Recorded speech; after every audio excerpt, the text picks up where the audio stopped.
Και πάνω από το Λεβάντε φέρεις, το κανονικό καράβι έχει 1, 2, 3, 4, 5, 6, 7, 8, 9, 10, 11, 12, 13, 20 φιλιστρίνια στο κιλά και αυτό δεν έχει τίποτα.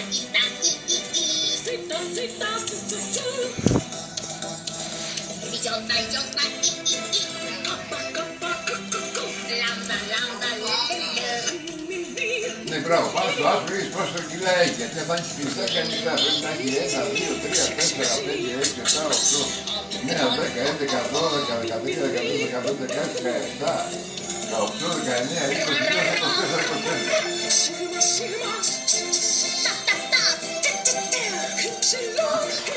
Και όπως το έχει τραβήξει, έτσι, όπως το έχει τραβήξει από πάνω προς τα κάτω, δεν βλέπουμε αν έχει και άγκυρα.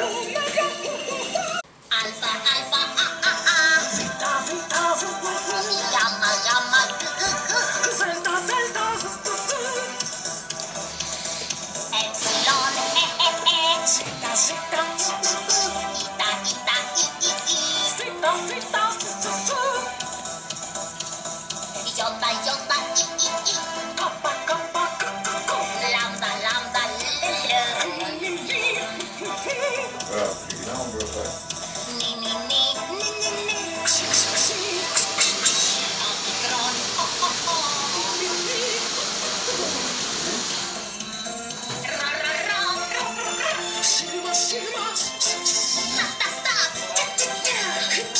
Ναι, τώρα όλα τα καράβια, μπροστά και στα πλάγια και κάποια τα γράφουν και στον πόλεμο.